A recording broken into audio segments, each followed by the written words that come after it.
context of our success employing technology in the energy business fail us when we look at other aspects of human behavior. The idea that we would give the government a monopoly on the oversight, as an example, of investments in securities, when these same monopolies have been shown to fail in other spheres of human endeavor, makes no sense to me. Why wouldn't we as a society, well, never mind, why wouldn't we as individuals feel better about a system in securities regulations that was voluntary, insurance-based, publishing-based? Why wouldn't we favor a situation where we subscribe to investment newsletters that had been successful at doing due diligence, as opposed to trusting a multi-billion-dollar bureaucracy that keeps yielding Madoffs and Enrons? It's a mystery to me. It's a total mystery to me. Where do I want to go with this? I want to talk about two other things that are much less focused on speculation. And these are actually probably topics that I don't need to dwell on in this room, but they're certainly topics that I had to propose and defend pretty vigorously in the last 3 days at the other conference across town. And again, I'm in some debt to Doug Casey for teaching me these lessons.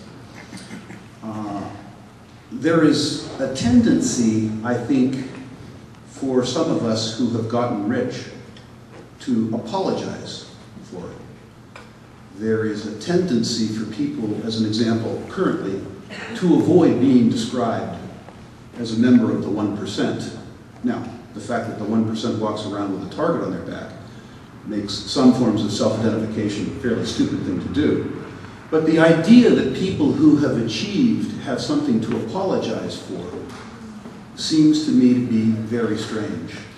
In my experience, and there are certainly exceptions, in my experience, the accumulation of wealth has been a function for most people of producing more benefit for others than they consume themselves. You sell something to someone in a win-win fashion that they value more than you do. Otherwise, a trade wouldn't take place. The act of acquiring income is a function of generating utility for others.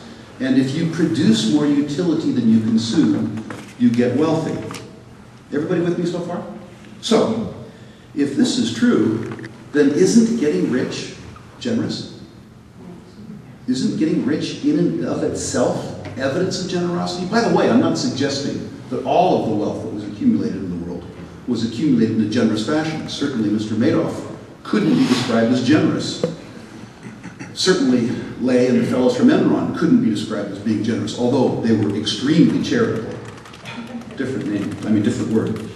But I would argue, and I would argue that you should argue, that in most cases, the act of becoming wealthy is evidence of generosity.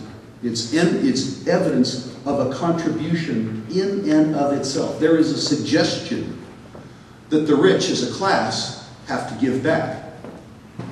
My argument is it's a privilege to give back if that's something that you want to do, but the fact that you're rich demonstrates that you have already given. And if you are really rich, it's evidence that you've given a lot.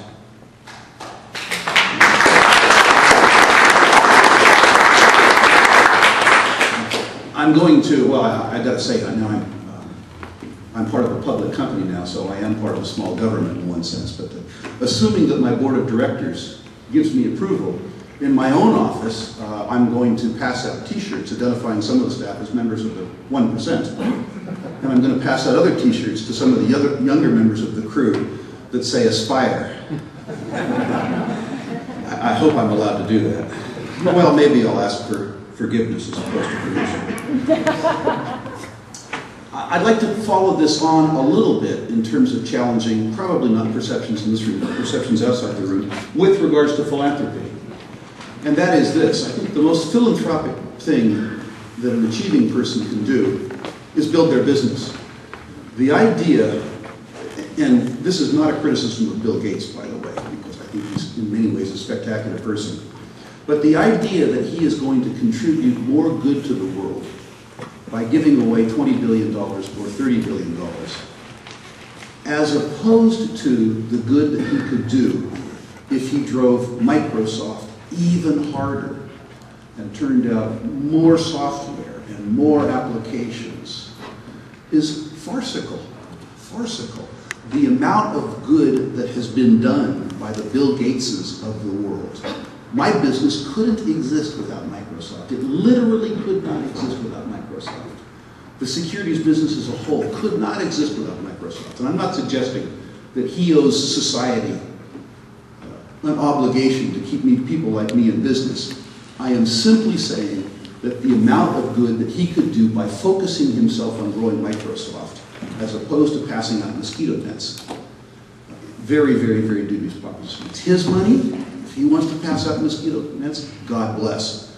But I suspect that what he is doing, how would you say, from a mathematical point of view, from a performance point of view, is anything but philanthropic. Anything but philanthropic. I think that the most important thing that business people can do in terms of philanthropy is building their business. Now, I'm philanthropic. There's some stuff that I want to see done that I can't do, and I haven't been able to pay anybody to do it in a profit-making fashion. I would prefer to do that. You know, I'd prefer to invest in a company that was going to find some way to solve some social ill that I perceive, and I'd prefer to pay them to succeed as opposed to subsidizing to try. But that hasn't been made available to me yet, so I give away some money. But I don't feel, personally, any obligation to do this as a consequence of the fact that I've been successful in some other realm. And I think the sense that society has that people who have been successful owe some obligation is silly. It's really silly. Finally, I want to tie this back a little bit to the earlier part of this talk. In terms of your own money, I believe, I'm not an economist, I'm not a philosopher, I believe that the current set of situations that we're in the West, Canada and the United States, will resolve themselves in one way or another. And the fact that the liquidity that washes through the system makes us all feel like everything is under control is a very, very, very dangerous illusion. Now, those of you who know me well, and I have a lot of clients here, know that I have many failings as an investment analyst, but my principal failing is that I personally am a very, very, very linear thinker. I believe that this is true, and this is true, and this is true, and this is true, and this is true, that the logical outcome is this, and I confuse two words, inevitable and imminent. And I can't tell you when the fact that we're trying to service $85 trillion in debt on $500 billion a year in income has an unhappy ending. I can only tell you that with the limited amount of mathematics that I possess, that it's going to happen. And I would ask you to look after yourself. I would ask you to think about the fact that while this may not be imminent, it is inevitable. And planning your life as though the SEC and the IRS and SSI and the Department of Defense and the Department of Energy are somehow going to shield you from this inevitable reckoning is a real mistake. I think that failure to recognize where we're heading, not organize your whole life around it, but certainly recognize it as a contingency,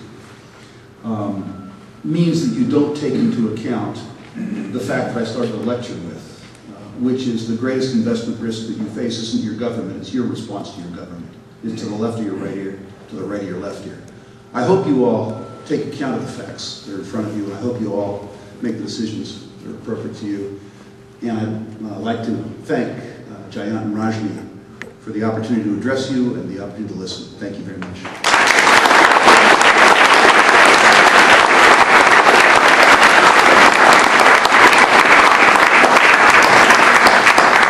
have time for a couple of questions. How do you think that the $700 to $1 quadrillion worth of derivatives out there is going to affect this liquidity and cause the banks to quote-unquote fail. My voice will carry